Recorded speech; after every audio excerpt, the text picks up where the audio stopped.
ان تلقى اخاك بوجه طلیق، مسکرا کے بات کرنا سیکھ لو، یہ بھی صدقہ ہے. کچھ بھی جیب میں نہیں ہے تو ذرا جب ملے کوئی تو خندہ پیشانی سے مل لو، وہ مل کے خوش ہو جائے گا، یہ بھی ثواب ہے. صدقے کا مقصد کیا ہوتا ہے بھائی؟ خوش کرنا نا، پیسے دیں گے تو خوش ہوگا نا. تو مسکرا کے بات کرو گے خوش ہو جائے گا. چلو کچھ نہیں کر سکتے، something is better than nothing.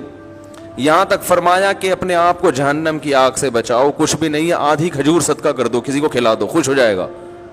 بھائی غریب آدمی کے پاس آدھی کھجور تو ہوتی ہے نا.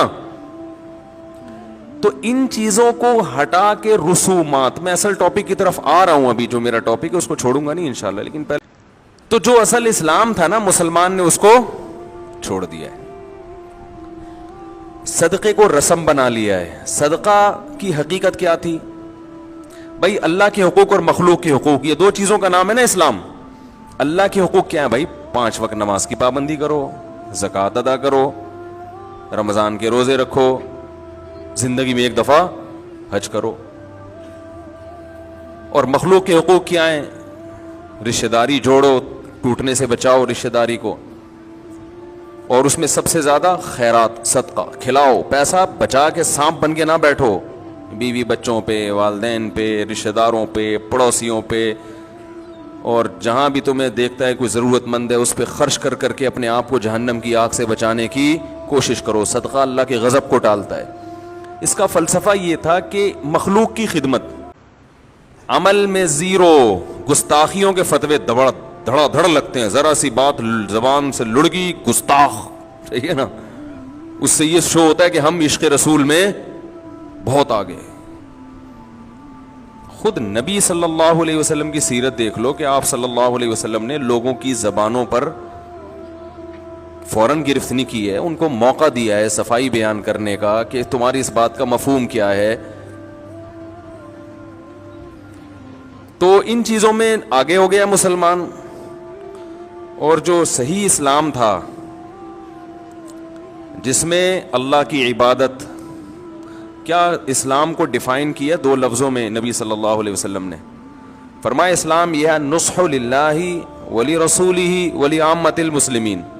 سب کے ساتھ اچھا سلوک، اللہ کے ساتھ بھی، رسول کے ساتھ بھی، اور عام مسلمانوں کے ساتھ جن کے ساتھ رہتے ہیں، سب اچھا کرو سب کے ساتھ. اللہ کو اللہ کا حق دو، نبی کو نبی کا حق دو. نبی کا حق کیا ہے؟ درود شریف پڑھنا، آپ کے لیے دعا کرنا، آپ سے محبت کرنا، آپ کی سنت کو اختیار کرنا، آپ کے دین کو دنیا میں نافذ کرنے کے لیے کوشش کرنا، آپ کو آخری نبی سمجھنا. اور عام مسلمانوں کا بھی حق دو جو اللہ نے بیان کیا ہے. کسی کا حق نہ مارو، احسان کرو، صدقہ کرو، خیرات کرو.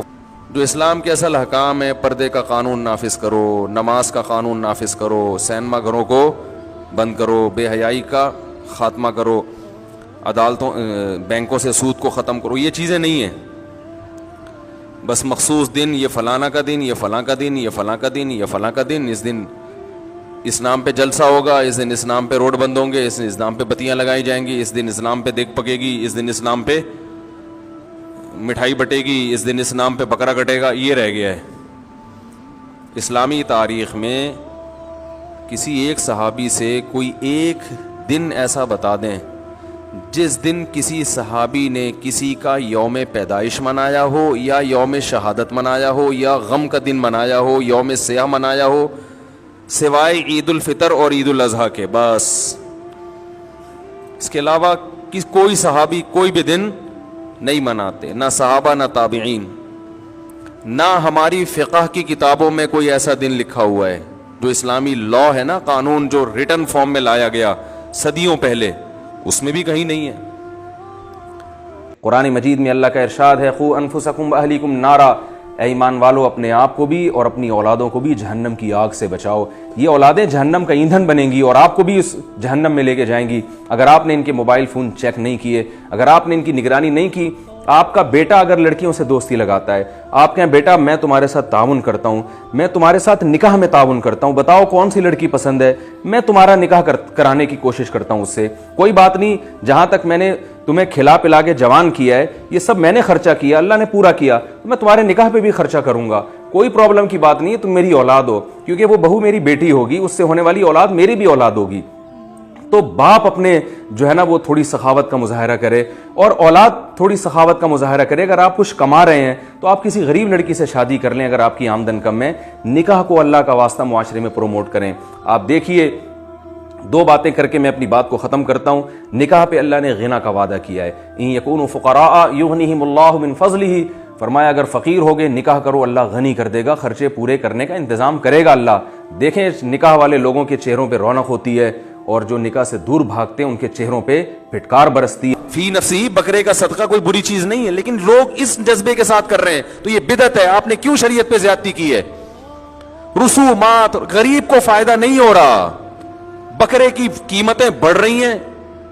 بھائی قرآن کہتا ہے انا کل شیء خلقناہ بقدر, ہر چیز اندازے سے پیدا ہوتی ہے.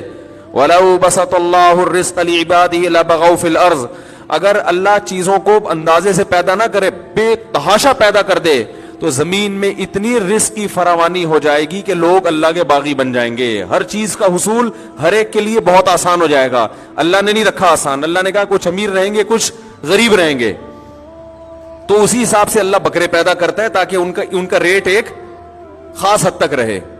حدیث میں آتا ہے نا ان اللہ هو المسعر, صحیح حدیث ہے. میں بیان میں جو حدیث پڑھتا ہوں یاد رکھو وہ صحیح ہوتی ہے, اس لیے مجھے حوالہ دینے کی ضرورت نہیں ہے. اگر کسی کو اعتراض ہے تو کہے کہ یہ حدیث صحیح نہیں ہے, پھر میں حوالہ دوں گا انشاءاللہ.